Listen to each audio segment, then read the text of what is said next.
অতি শীঘ্রই তারেক জিয়ার রাজনীতির ক্যারিয়ারের সমাপ্তি হতে যাচ্ছে। তারেক জিয়া সম্ভবত রাজনীতি থেকে বিদায় নিতে বাধ্য হবেন। কিছু করার নেই। মির্জা ফখরুল ইসলাম আলমগীর তো অলরেডি বলেছেন যে তিনি রাজনীতি থেকে বিদায় নেবেন খুব শীঘ্রই।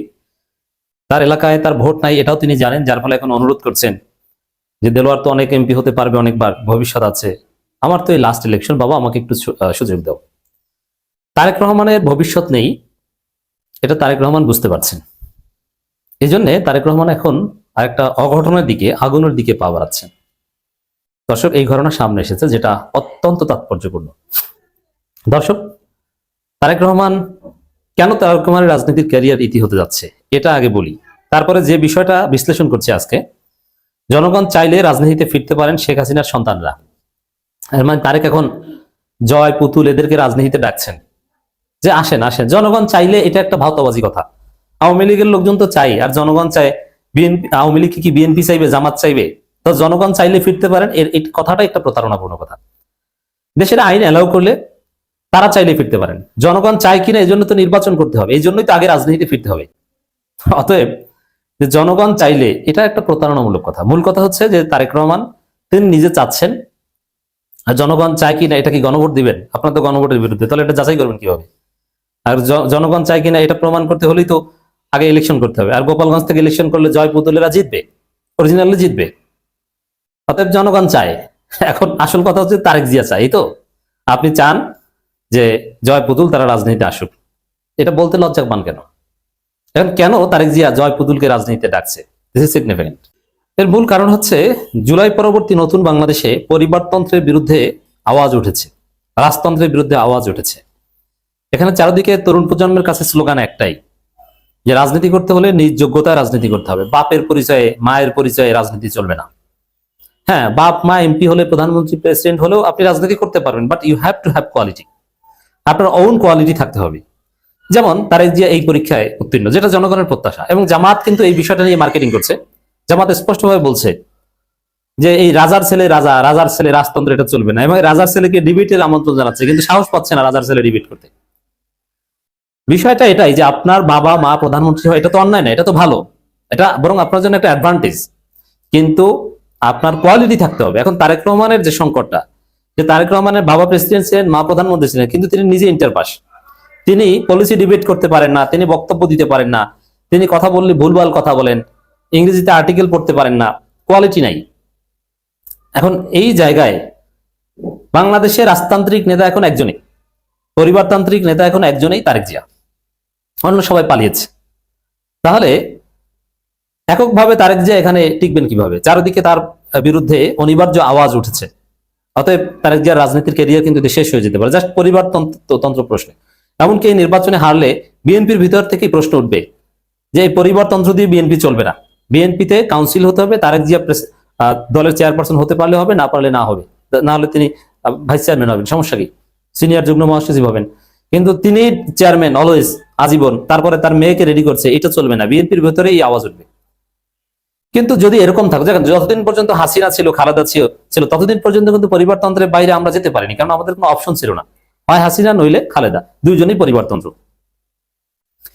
এই জন্যে কিন্তু একা থাকলে, যেমন যদি শুধু হাসিনা থাকতো, পরিবারতান্ত্রিক হাসিনা, তখন আমরা বলতে পারতাম যে হাসিনা পরিবারতান্ত্রিক, বাপের কোটায় রাজনীতি করে চলবে না, আমরা তাকে ছুড়ে ফেলে দিতাম। কিন্তু তখন দেখা যেত যে হাসিনার বিরুদ্ধে বললে খালেদার পক্ষে যেতে হতো, অতএব এর বিরুদ্ধে আমরা দাঁড়াতে পারিনি। এখন তো বিকল্প নাই, এরকম না যে এখনো সেই পরিবারতন্ত্র, হয় তারেক নইলে জয় বা পুতুল, এরকম তো নাই বিষয়টা। তো এই জন্য এই পরিবারতন্ত্র স্বাভাবিকভাবে টিকবে না। দেখেন, আওয়ামী লীগ না থাকলে, আওয়ামী লীগ না টিকলে বিএনপি টিকবে না, এটাও স্বাভাবিক। কারণ রাজনীতিতে নিজের চাইতে খারাপ প্রতিপক্ষ লাগে। বিএনপির প্রাসঙ্গিকতা ছিল রিলেটিভ, আপেক্ষিক, যে আওয়ামী লীগের চাইতে খারাপ। বিএনপি ভালো এ কথা কেউ বলতো না, কিন্তু আওয়ামী লীগের চাইতে ভালো। জাস্ট একটা পয়েন্টে বিএনপি ক্ষমতা আসতে পেরেছিল জামাতের সহায়তায়। দুইবার ক্ষমতা এসেছে, দুইবারই সরাসরি জামাতের অনুকম্পায়। তো এই জন্যে তারেক রহমান দেখছেন যে অবস্থা তো খারাপ, পরিবারতন্ত্রের বিরুদ্ধে জেনজি যে আওয়াজ তুলছে, তাতে আমি একা টিকবো কিভাবে? এই জন্য একটা পরিস্থিতি ক্রিয়েট করা দরকার যে স্ট্রাকচারটাই থাকবে পরিবারতান্ত্রিক। তুমি যেদিকে যাও পরিবারতন্ত্র, অতএব বাধ্য হয়ে মেনে নেবা। যেরকম আগে আমরা হয় হাসিনা নইলে খালেদা। এই জন্য তারেক জি এখন চাচ্ছেন, তিনি একদিকে রাজার ছেলে আছেন, আবার ওদিকে জয় বা পুতুল আসুক। তখন তারেক জিয়াকে কেউ পরিবারতান্ত্রিক বলে খোঁটা দিলে বলতে পারবে আমি কেন, ওরাও তো, জয় পুতুল ওরাও তো। এটা বাংলাদেশের সিস্টেম ভাই, তোমরা আমাদেরকে দাও কেন? তখন জামাত কি জবাবটা দিতে পারবে, কিন্তু এখন তো জবাব দিতে পারে না। এই জন্যই তারেক জিয়া এখন জয় পুতুলকে রাজনীতিতে ফিরাতে যাচ্ছে। দেখেন খবর, জনগণ চাইলে রাজনীতিতে ফিরতে পারেন শেখ হাসিনার সন্তানরা, তারেক রহমান। তার মানে এটাকে সহজভাবে বললে তারেক জিয়া আমন্ত্রণ জানাচ্ছে, তোমরা আসো, আমি একা আর পাচ্ছি না। এই পরিবারতান্ত্রিক এই জায়গাটায় বিএনপি আওয়ামী লীগ এক। কিন্তু আমি মনে করি যে জয় পুতুল ফিরতে পারবেন না, তারা ফিরবেন না, তাদের সেই কোয়ালিটি নেই। গণভোটে হা পাশের মাধ্যমে আওয়ামী লীগই নিশ্চিহ্ন হয়ে যাবে। আর এর কারণে তারেক জিয়া একা এই পরিবারতান্ত্রিক কাঠামো নিয়ে টিকতে পারবেন না। বিএনপির ভেতর থেকে চ্যালেঞ্জের মুখে পড়বেন এবং তার পলিটিক্যাল ক্যারিয়ার এর মধ্যে দিয়ে শেষ হয়ে যেতে পারে। সাপোজ বিএনপি যদি এবার ক্ষমতায় আসতে না পারে, তাহলে কেন আসতে পারলো না এই ফাঁকা মাঠেও, আওয়ামী লীগ মুক্ত মাঠেও, এটা নিয়ে চুলচেরা বিশ্লেষণ হবে। তখন তারেক জিয়াকে, তার ব্যর্থ নেতৃত্বকে দায়ী করা হবে, তার অশিক্ষিত যে ইমেজ, ইন্টারপাস ইমেজ, এটাকে দায়ী করা হবে। তখন ওপেন কাউন্সিল চাইবে দল, হয় কাউন্সিল দিতে হবে, নইলে দল ভেঙে যাবে। আর কাউন্সিলে যদি তারেক রহমান চেয়ারপারসন না হতে পারেন, তাহলে তারেক রহমান বাংলাদেশে থাকবে না, তিনি এইসব রাজনীতি থেকে একদম অবসর নিয়ে চলে যাবেন। এভাবে তারেক জিয়ার পলিটিক্যাল ক্যারিয়ার শেষ হয়ে যেতে পারে। এক সাক্ষাৎকারে বিএনপি চেয়ারম্যান তারেক রহমান বলেছেন, জনগণ চাইলে যে কেউ রাজনীতিতে ফেরার সুযোগ পেতে পারে, এমনকি সাবেক প্রধানমন্ত্রী শেখ হাসিনার সন্তানরাও। শেখ হাসিনা এটা বলেন না কেন, ভয় পান? এই যে জনগণ চাইলে, এটা একটা ভাতবাজি কথা। জনগণ চাওয়া না চাওয়ার কোনো মানদণ্ড নাই।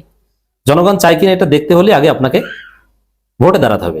আর ভোটে দাঁড়াতে হলে তো আপনাকে রাজনীতি ফিরতে সুযোগ দিতে হবে। আর দ্বিতীয় কথা, ভোটে দাঁড়ালেও জনগণ চায় বা চায় না, এটারও কোনো মানদণ্ড নাই। সেকেন্ড হলে কি জনগণ চায় না কথা বলা যাবে? আজকে সেকেন্ড, কালকে ফার্স্ট হবে। অতএব জনগণ চাইলে এটা একটা ফাও কথা। মূল কথা হচ্ছে তারেক জিয়া চান, এটা তিনি স্মরণ করিয়ে দিচ্ছেন, এবং তিনি ক্ষমতায় আসলে জয় পুতুলকে বাংলাদেশে আসার রাজনীতি করার সুযোগ দিবেন। ভারতের সাথে চুক্তি অনুযায়ী আওয়ামী লীগের প্রতি নিষেধাজ্ঞা প্রত্যাহার করে নেবেন। এটা হচ্ছে আসল কথা। তবে এগুলো করতে গেলে তারেক রহমান আরো বেকায়দায় পড়বেন, আমসালা সব যাবে। মোটের উপর তারেক যেদিকে যায় সেদিকেই বিপদ, কপালে বিপদ আছে। আমার কাছে মনে হচ্ছে যে বাংলাদেশের রাজনীতিতে তারেক অধ্যায় শেষ। খালেদা জিয়া টিকে ছিলেন, কিন্তু খালেদা জিয়ার মৃত্যুর পর তারেক জিয়া বেশি দিন সার্ভাইভ করতে পারবেন না। রয়টার্সকে দেওয়া এক সাক্ষাৎকারে এই কথা তিনি বলেন। আসন্ন ত্রয়োদশ জাতীয় সংসদ নির্বাচন সামনে রেখে দেশের রাজনীতি বড় পরিবর্তনের ইঙ্গিত মিলছে। 12 ফেব্রুয়ারি অনুষ্ঠিতব্য নির্বাচনে অংশ নিতে পারছেন না আওয়ামী লীগ। জুলাই অভ্যুত্থানের পর দলটি কার্য রাজনীতি বাইরে চলে যাওয়া বিএনপি সরকার গঠনের দৌড়ে এগিয়ে রয়েছে বলে অনেকে বলছে, কিন্তু মাঠের বাস্তবতা এটা না। ওটা ওই মিশরের নির্বাচনে অনেকে বলেছিল যে ব্রাদারহুড জীবনও সরকার গঠন করতে পারবে না, কিন্তু করেছে। ডাকসু ইলেকশনের আগেও ওই বড় বড় মিডিয়া বলেছিল যে জীবনও শিবির জিততে পারবে না, কিন্তু জিতেছে। 12 ফেব্রুয়ারিতে নির্বাচনে সেটা হবে।